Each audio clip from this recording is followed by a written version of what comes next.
वैदिक तपोवन आश्रम देहरादून चलो। अनिल आर्य जी द्वारा भेजा गया यह मैसेज जब आर्य समाज के ग्रुप में देखा तो मेरा जी भी देहरादून जाने के लिए ललायित हो उठा। इस मैसेज के अनुसार वैदिक तपोवन आश्रम देहरादून का ग्रीष्मकालीन उत्सव दिनांक 10 मई से 14 मई 2023 तक आयोजित किया जा रहा है। दिल्ली से 2 बसों की व्यवस्था, समापन समारोह व यज्ञ पूर्ण आहुति में रविवार 14 मई को प्रातः 7 बजे से दोपहर 1 बजे तक सम्मिलित होने के लिए की है। दिल्ली से बस शुक्रवार 12 मई रात को 10 बजे चलेगी और शनिवार 13 मई को प्रातःकाल हरिद्वार पहुँचेगी। वहाँ पहुँचकर गंगा स्नान व भ्रमण के पश्चात दोपहर बाद देहरादून प्रस्थान करेगी। सीट बुकिंग के लिए प्रवीण आर्य, अरुण आर्य या सोनिया संजू जी से संपर्क करें। यह मैसेज पढ़ते ही मैंने सोनिया संजू जी को फ़ोन किया और अपने लिए एक सीट बुक करा ली। बस में सभी लोग रास्ते भर भजन कीर्तन करते रहे। पूरा रास्ता आनंद से बीता। आनंद इतना जिसे शब्दों में व्यक्त नहीं किया जा सकता। भाई जरा देखते चलो, आगे भी नहीं, पीछे भी, दाएं भी नहीं, बाएं भी, ऊपर भी नहीं, नीचे भी नहीं भाई। खाने की सामत करियो वहाँ पे खाना हो, जो भी दिया है हाथ से दाने मिलेगा सारा धुल धुल के। हरिद्वार पहुंचकर बस सीधा व्यास आश्रम रुकी। सभी रात भर के थके थे। कुछ देर आराम किया, फिर स्नान करके यज्ञ के लिए पहुंच गए। आहा, कितना सुकून था आश्रम में। वैदिक मंत्र उच्चारण हो रहे थे और पूरा वातावरण मंत्रमुग्ध कर देने वाला था।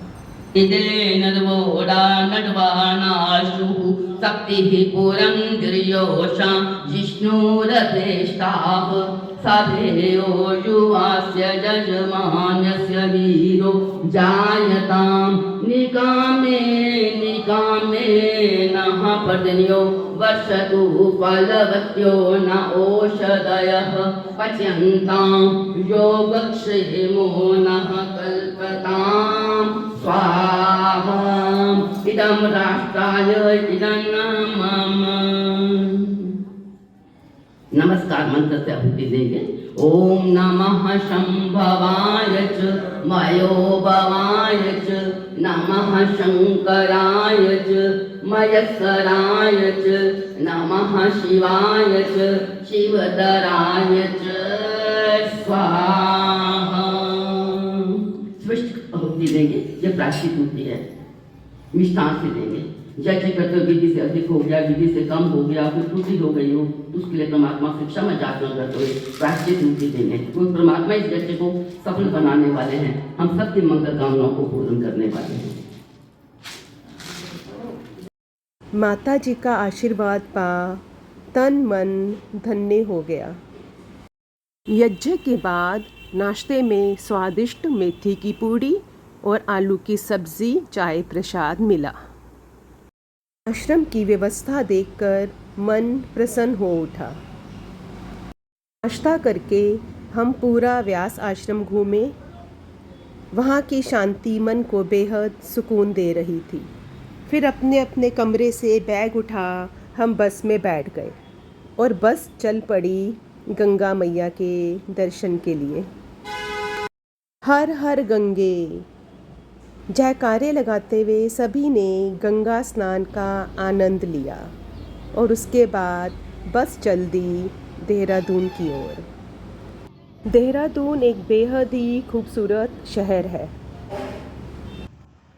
फूलों से सजे सुंदर सुंदर घर देखकर मन झूम उठा। सबसे पहले हम पहुँचे सहस्त्रधारा। सहस्त्रधारा पहुँचे तो वहाँ पहले से ही काफ़ी भीड़ थी। सहस्त्रधारा को नेचुरल वाटर पार्क भी कहा जाता है। माना जाता है कि जो धाराएं प्राकृतिक रूप से यहाँ बह रही हैं वह गंधक की हैं और यह पानी त्वचा रोगों के लिए बहुत लाभदायक भी माना जाता है।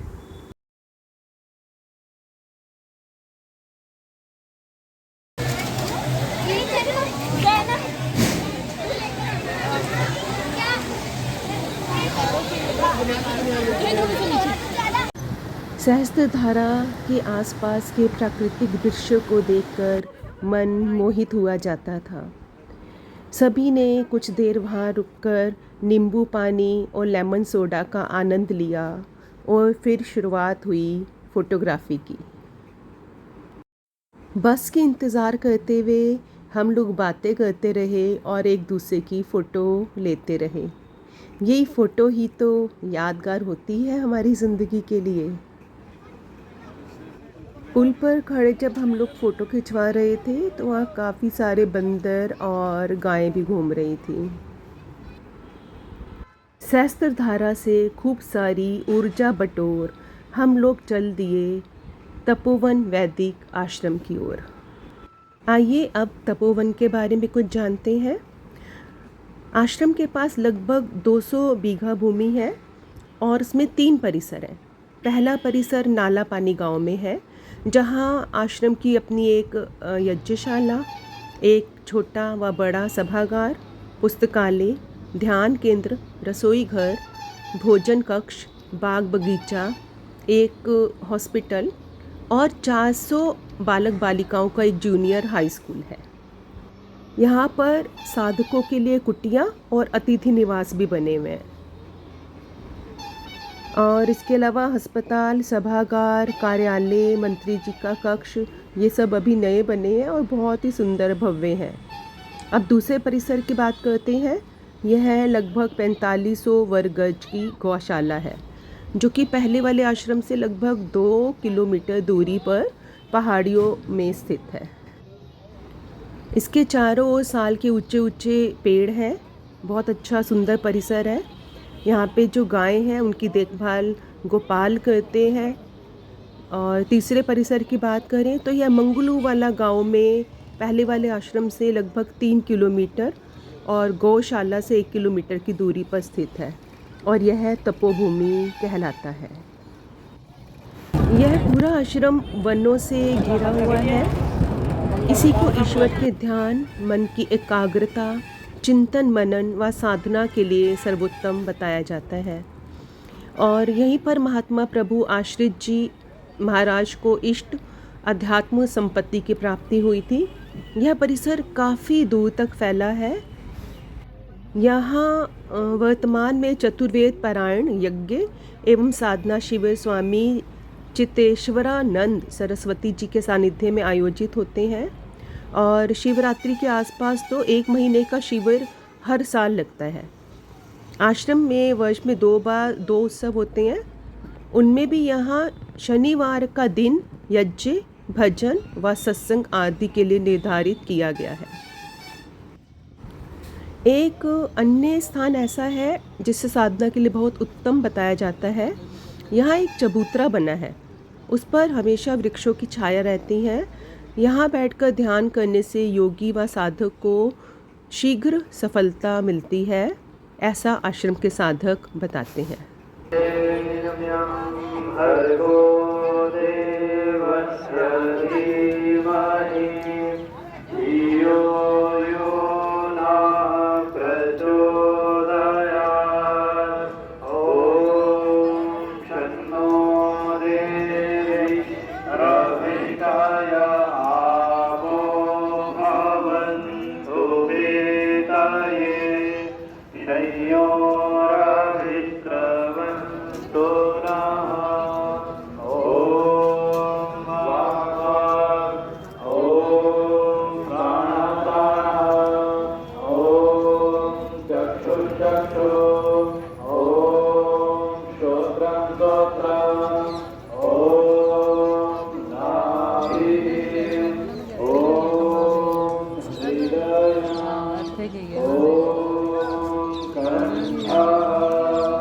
ओम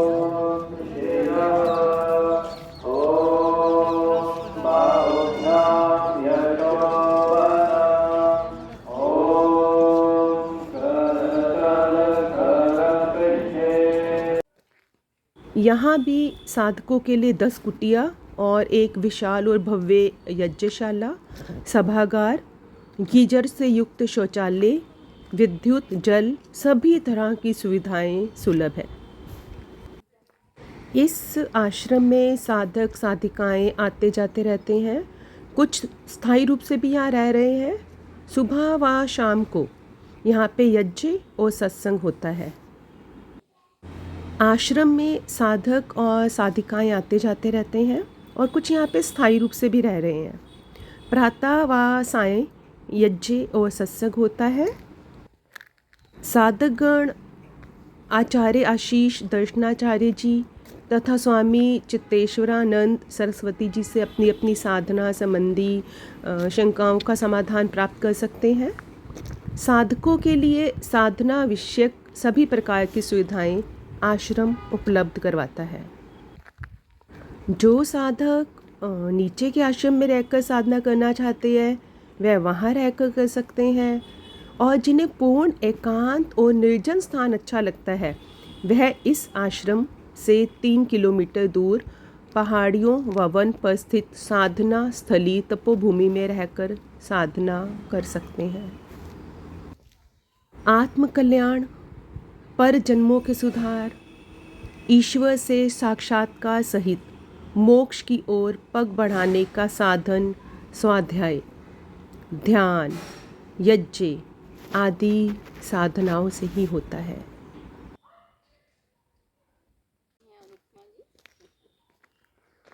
ऊंची पहाड़ी पर स्थित इस तपोवन आश्रम में कितना सुकून, कितनी शांति है, वो यहाँ आकर महसूस किया। दुनिया की भीड़ भाड़ से दूर असीम शांति, इतनी शांति कि पत्तों के गिरने की आवाज़ तक महसूस होती है। यहाँ एक बार आने के बाद आपका जी नहीं चाहेगा कि आप यहाँ से वापस जाएं।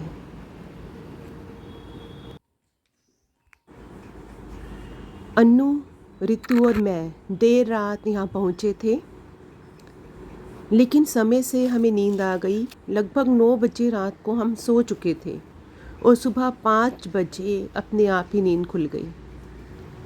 हम लोग उठे, फ्रेश हुए और यज्ञशाला में आ गए। यहाँ पर हमने योगाभ्यास किया। यज्ञशाला में बैठे हुए इतनी शांति का अनुभव हुआ जैसे सचमुच स्वर्ग कहीं है तो यही है, यही है, यही है।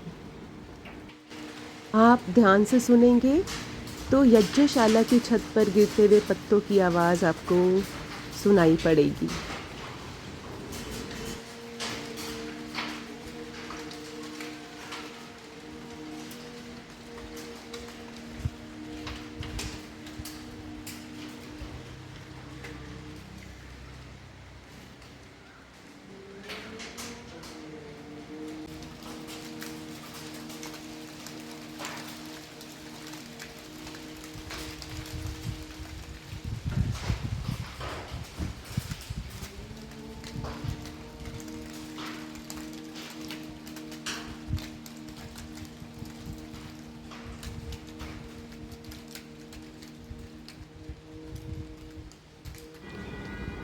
दिन रात दुनिया की भाग दौड़ से दूर तपोवन आपको स्वर्ग का एहसास दिलाता है।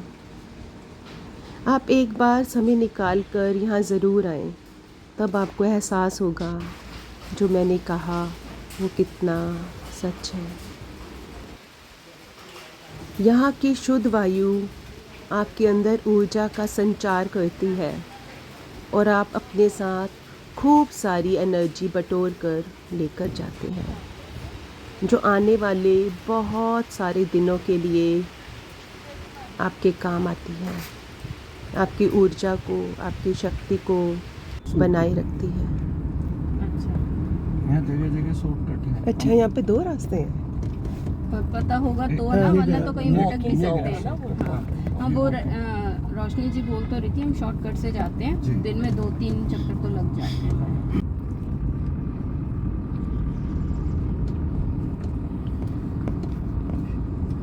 खुद के लिए भी आदमी को 50 प्लस पे तो जीना चाहिए।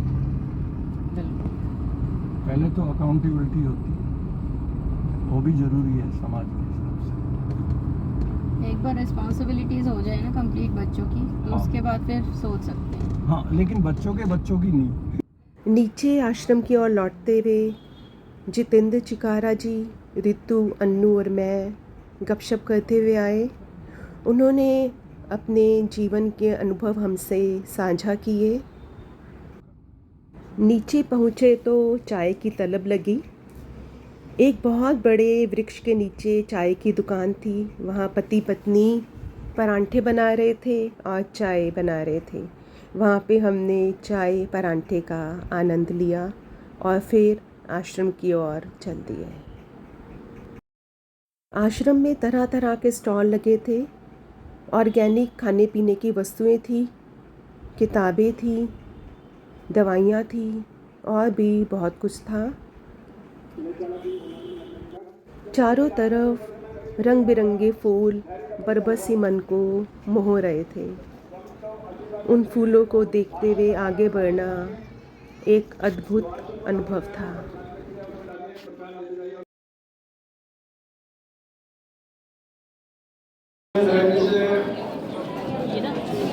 सब अपने नेक में से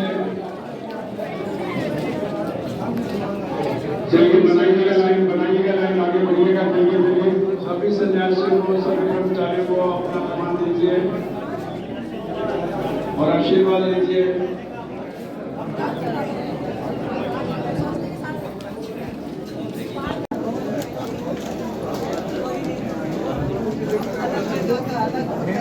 चलते जाइए, आराम से संयम से चलते जाइए।